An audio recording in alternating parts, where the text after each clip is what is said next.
Hello students, welcome to my YouTube channel Zoom science knowledge. मैं हूं अंजलि और आज हम बात कर रहे हैं 11th क्लास के 4th chapter chemical bonding and molecular structure की। तो इस चैप्टर में सबसे पहले हम क्या पढ़ेंगे, केमिकल बॉन्ड के बारे में पढ़ेंगे। उसके बाद हम डिफरेंट बॉन्ड को डिफाइन करेंगे और उसके बाद हम मॉलिक्यूलर स्ट्रक्चर के बारे में पढ़ेंगे। तो आपने नाइन्थ स्टैंडर्ड तक ये बात पढ़ी है कि जो इंडियन फिलोसोफर थे पाकुदा कात्याम जी, उन्होंने क्या बोला था कि जो एटम्स होते हैं वो क्या करते हैं, कॉम्बिनेशन की फॉर्म में एग्जिस्ट करते हैं, मतलब वो अकेले एग्जिस्ट नहीं करते हैं। सबसे पहले ये बात इंडियन फिलोसोफर पाकुदा कात्याम ने ही बताई थी।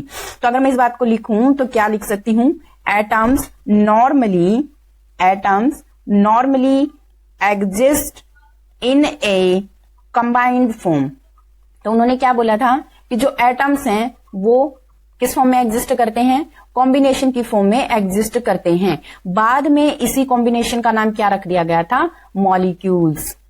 क्या रख दिया, मॉलिक्यूल्स। तो मॉलिक्यूल क्या होते हैं, ग्रुप ऑफ एटम्स। अगर एटम्स को कंबाइन कर रहे हैं तभी तो मॉलिक्यूल आ रहे हैं ना। तो group of atoms, a group of atom existing together as a one species is called a molecule। ये जो दो बातें मैंने आपको बताई हैं मॉलिक्यूल की और एटम की, तो ये बातें हम 9th स्टैंडर्ड तक पढ़ के आए हैं। यहां से आगे ये चैप्टर स्टार्ट होगा कि भाई जो मॉलिक्यूल हैं, हमने ये 9th स्टैंडर्ड तक क्या देखा कि जो H2 को इस तरह से लिखा, N2 को इस तरह से लिखा, O2 को इस तरह लिखा, फास्फोरस को P4 लिखा और जो S है, सल्फर है, उसको S8 लिखा। तो अब इस चैप्टर में स्टडी करेंगे कि भाई इनको हमने वहां पे इस तरह से क्यों लिखा था। तो अब बात आती है कि भाई उनके बीच में जो ये H2 है, N2 है, O2 है, इनको अगर हम कॉम्बिनेशन की फॉर्म में लिख रहे हैं तो मतलब क्या है, इनके बीच में फोर्सेस ऑफ अट्रैक्शन है, तभी तो वो एक साथ रह रहे हैं। जैसे मैं एग्जांपल दूं, किसी फैमिली का एग्जांपल दूं, किसी भी फैमिली मेंबर्स के बीच में क्या होगा, एक फोर्सेस ऑफ अट्रैक्शन होगा। फोर्सेस ऑफ अट्रैक्शन काम कर रहा होगा तभी तो फैमिली साथ रह रही होगी। अगर फोर्सेस ऑफ अट्रैक्शन नहीं है उनके बीच में, अट्रैक्शन नहीं है उनके बीच में, तो क्या फैमिली एक साथ रह पाएगी, नहीं रह पाएगी। तो साइंटिस्ट ने यही सोचा कि अगर ये कॉम्बिनेशन की फॉर्म में एग्जिस्ट कर रहे हैं, जो H2 है, N2, O2, P4, S जितने भी पीरियोडिक टेबल के एलिमेंट्स हैं, वो अगर कॉम्बिनेशन की फॉर्म में एग्जिस्ट कर रहे हैं तो क्या है, उनके बीच में एक फोर्सेस ऑफ अट्रैक्शन काम कर रहा है। जो हमारी नोबल गैसेज हैं जैसे हीलियम हो गया, वो कॉम्बिनेशन की फॉर्म में एग्जिस्ट नहीं करती हैं, बट जो अदर एलिमेंट है पीरियोडिक टेबल के, वो क्या है, कॉम्बिनेशन की फॉर्म में एग्जिस्ट करते हैं, मॉलिक्यूल की फॉर्म में एग्जिस्ट करते हैं। मतलब उनके बीच में फोर्सेज ऑफ अट्रैक्शन है। जैसे फोर्सेज ऑफ अट्रैक्शन एक फैमिली के मेंबर्स के बीच में भी फोर्सेज ऑफ अट्रैक्शन है, तभी फैमिली एक साथ रह पा रही है। जैसे एक माँ बेटे का एग्जाम्पल लें तो उनके बीच में क्या है, फोर्सेज ऑफ अट्रैक्शन है। फोर्सेज ऑफ अट्रैक्शन है मीन्स क्या है, मीन्स उनके बीच में एक बॉन्ड है। क्या है, बॉन्ड है उनके बीच में। फोर्सेज ऑफ अट्रैक्शन को क्या नाम दे दिया है, बॉन्ड दे दिया है। जैसे हम हाइड्रोजन और हाइड्रोजन के बीच में एक बॉन्ड ऐसे शो कर रहे हैं, ऐसा कुछ भी एग्जिस्ट नहीं करता है। ये सिर्फ क्या है, अट्रैक्शन है, फोर्सेज ऑफ अट्रैक्शन है। अब फैमिली में जैसे मैंने माँ और बेटी का एग्जाम्पल लिया है, तो उसमें क्या आपको कोई बॉन्ड दिखाई दे रहा है, दोनों के बीच बॉन्ड नहीं है, जस्ट एन अट्रैक्शन है। तो इसी तरह क्या है, केमिस्ट्री के मॉलिक्यूल्स हैं, अगर वो एक साथ रह रहे हैं तो क्या है, उनके बीच में फोर्सेस ऑफ अट्रैक्शन है और उसी को क्या नाम दिया है, केमिकल बॉन्ड नाम दिया है। ये केमिकल बॉन्ड हम आगे चल के इस यूनिट में कई टाइप से पढ़ेंगे, जैसे आयनिक बॉन्ड, कोवलेंट बॉन्ड। तो आयनिक बॉन्ड तो बिल्कुल ही फोर्सेस ऑफ अट्रैक्शन होता है, इलेक्ट्रोस्टैटिक फोर्सेस ऑफ अट्रैक्शन के कारण क्या होता है, कंबाइन होता है। तो अब केमिकल बॉन्ड को अगर हम डिफाइन करना चाहें तो सबसे पहले हम क्या करेंगे, केमिकल बॉन्ड को ही डिफाइन करेंगे। तो केमिकल बॉन्ड में क्या है, कैसे डिफाइन करेंगे, द अट्रैक्टिव, इसको क्योंकि ये हमने देख लिया है कि अभी तक क्या है, अट्रैक्टिव फोर्स ही है chemical bond. The attractive force which holds, तो क्या कर रहा है, ये जितने भी क्या हैं, एटम्स हैं और आयंस हैं, जो स्पीसीज हैं, उनको क्या कर रहा है, एक साथ होल्ड कर रहा है। एक साथ क्या कर रहा है, होल्ड कर रहा है। तो इसी को क्या बोला है हमने, एक बॉन्ड बोला हुआ है।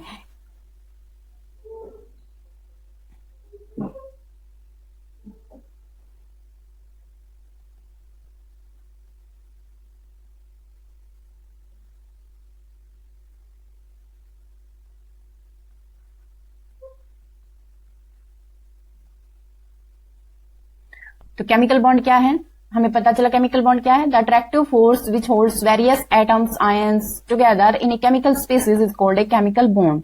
तो केमिकल बॉन्ड क्या है, सिर्फ एक अट्रैक्टिव फोर्स है, किसके बीच में, एटम्स के बीच में। अब बात आती है आगे चल के कि भाई जैसे हाइड्रोजन है, जैसे हमारे पास H2 में एग्जिस्ट कर रहा है ये, फिर क्या कर रहा है, जैसे N2 है, O2 है, ये मॉलिक्यूल की फॉर्म में एग्जिस्ट कर रहा है, जैसे H2O है, जैसे CO2 है। अगर हम इनका एग्जांपल लें तो ये क्या है, ये डिफरेंट टाइप से अटैच है। अब ये तो दो ही कंबाइन हुए हैं, मतलब H3 क्यों नहीं कंबाइन हुआ। अब ये N2 है तो N3 क्यों नहीं कंबाइन हुआ, O2 है तो O3 क्यों नहीं कंबाइन हुआ। तो ये सब हमें पता करना था। तो हमारे पास क्या था, साइंटिस्ट के सामने क्या था, एक बहुत बड़ा क्वेश्चन था कि भाई ये सब किस तरह कंबाइन हुए हैं। H2O है 3 है, CO2 है 3 है, तो ये इस तरह 3 एटम्स हैं, तो ये इस तरह कैसे कंबाइन हुए हैं, कैसे अटैच हुए हैं। तो नंबर ऑफ क्वेश्चंस अराइज हुए, नंबर ऑफ क्वेश्चंस अराइजेस। तो उन क्वेश्चंस में अगर मैं फर्स्ट क्वेश्चन लिखूं तो सबसे पहला क्वेश्चन क्या था, सबसे पहला क्वेश्चन यही था, व्हाई डू एटम्स कंबाइन। तो एटम्स क्यों कंबाइन कर रहे हैं, तो why do atoms combine, atom क्यों कंबाइन कर रहे हैं, क्यों उनके बीच में फोर्सेस ऑफ अट्रैक्शन है। दूसरी, अगर दूसरा क्वेश्चन की बात करूं तो दूसरा क्वेश्चन था कि कुछ ही एटम ऐसे हैं जो कंबाइन कर रहे हैं। जैसे अगर मैं नोबल गैसेस की बात करूं, नोबल गैसेस ये क्या है, noble gases helium, neon, argon, krypton, xenon, radon और ऑर्गेनेसन, ये क्या है, इनर्ट गैसेस हैं। अगर हम इनको याद करना है तो इसकी ट्रिक है, जैसे हीलियम है इसको बोल दिया मैंने हिना, नियॉन को मैंने क्या बोला, निना, आर्गोन को क्या बोला, हिना, निना, और क्रिप्टॉन को क्या बोला मैंने, क्रीना, करीना, जाए, जिनोन को क्या बोला, जाए, रेडॉन को क्या बोला मैंने, रेडॉन, ऑर्गेन्सन को क्या बोला मैंने, ओ गॉड, ओ गॉड। तो इसके याद करने की ये ट्रिक है, हिना, निना और करीना, जाए, रेडॉन, ओ गॉड। तो ये हमारी क्या है, नोबल गैसेस हैं। तो सेकंड क्वेश्चन क्या था कि भाई कुछ ही एटम्स क्या कर रहे हैं, कंबाइन कर रहे हैं, जैसे H2, N2, O2, तो यही एटम क्यों कंबाइन कर रहे हैं, जो ये नोबल गैसेस हैं ये कंबाइन क्यों नहीं कर रही। मतलब हमने क्या कभी ऐसा लिखा देखा, He2 ऐसा लिखा देखा, कभी नहीं देखा। Ne2 क्या कभी ऐसा लिखा देखा, नहीं, कभी नहीं लिखा देखा।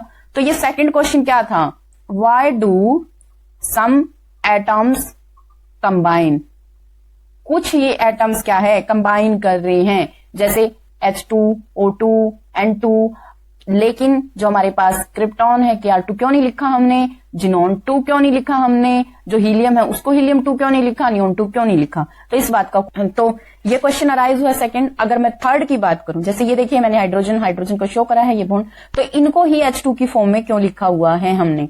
अगर मैं आगे बात करूं तो थर्ड क्वेश्चन क्या था, थर्ड क्वेश्चन ये था कि वाई, थर्ड क्वेश्चन क्या था कि मॉलिक्यूल्स के बीच में क्या है, एक डेफिनेट शेप है मॉलिक्यूल्स की, तो सबकी अलग अलग शेप क्यों है, कैसे पता चला मॉलिक्यूल्स एक डेफिनेट शेप पोजेस करते हैं। तो थर्ड क्वेश्चन यही था, why do molecules possess definite shape. अब जैसे मैं बात करूं शेप की, तो देखिए ये है CO2, यहां पे है कार्बन, ये है ऑक्सीजन, यहां पे क्या है कार्बन, और यहां पे क्या है ऑक्सीजन, इधर भी ऑक्सीजन। तो इसकी शेप आप देख रहे हैं, दोनों के बीच में डबल बॉन्ड है, इसकी शेप आप देख रहे हैं कैसी है, लीनियर। लेकिन अगर मैं H2O की बात करूं, H2O की किस तरह से शेप है, इस तरह से जैसे आपको दिखाई दे रही है। तो ये H2O की बात है, ये शेप कैसी होती है, इस चैप्टर में हम शेप के बारे में भी डिटेल में डिस्कस करेंगे। तब देखिए H2O और CO2 में क्या है, 3 एटम है, इसमें भी 3 एटम है और इसमें भी क्या है, 3 ही एटम है। बट इसको तो मैंने ऐसे शो करा है लीनियर फॉर्म में, बट इसको मैंने इस तरह से क्यों शो करा है, ये बॉन्ड क्यों मैंने ऐसे टिल्ट क्यों करा है। तो ये सब क्या है, तीसरा क्वेश्चन यही था कि जो इनकी शेप कुछ मॉलिक्यूल्स की अलग है, CO2 की अलग है, H2O की अलग है, NH3 की क्या है, अलग है। तो इन क्वेश्चंस के आंसर के लिए क्या हुआ, आगे चल के बहुत सारी थ्योरीज दी गई, तो ये सारे क्वेश्चंस अराइज हुए थे। तो इनको एक्सप्लेन करने के लिए क्या हुआ, हमारे पास अलग अलग साइंटिस्ट ने क्या करा, अलग अलग थ्योरीज दी थी, जिनको इस चैप्टर में हम डिटेल में डिस्कस करेंगे। तो सबसे पहली थ्योरी क्या थी, सबसे पहली थ्योरी थी कौशल लुइस अप्रोच, जिसको हम डिटेल में स्टडी करेंगे, कौशल लुइस अप्रोच। अब सेकंड थ्योरी क्या आई, valence, shell, electron, pair, repulsion, जिसको हम क्या बोलते हैं, वेस्पर थ्योरी बोलते हैं, वेस्पर थ्योरी बोलते हैं। तो टाइम टू टाइम क्या हुआ, ये थ्योरीज आई। सबसे पहली थ्योरी आई हमारे पास कौशल लुईस अप्रोच, सेकंड आई वेस्पर थ्योरी, और थर्ड हम जिसकी बात करेंगे इस चैप्टर में, valence bond theory, valence bond theory. और नेक्स्ट हम किसकी बात करेंगे, फोर्थ जो थ्योरी आई थी, फोर्थ थ्योरी क्या थी, मॉलिक्यूलर ऑर्बिटल थ्योरी, जिसको हम MOT बोलते हैं, मॉलिक्यूलर ऑर्बिटल थ्योरी। तो सबसे इस चैप्टर में हम डिटेल में डिस्कस करेंगे कि क्या कौशल लुईस अप्रोच है, क्या वेस्पर थ्योरी है, क्या वैलेंस बॉन्ड थ्योरी है, क्या मॉलिक्यूलर ऑर्बिटल थ्योरी है। आज ये सिर्फ इंट्रोडक्शन था हमारे चैप्टर का। तो नेक्स्ट हम बात करेंगे कौशल लुईस अप्रोच की। इसके लिए मैं सेपरेट वीडियो बनाऊंगी नेक्स्ट। तो thanks for watching, like, share and subscribe my channel.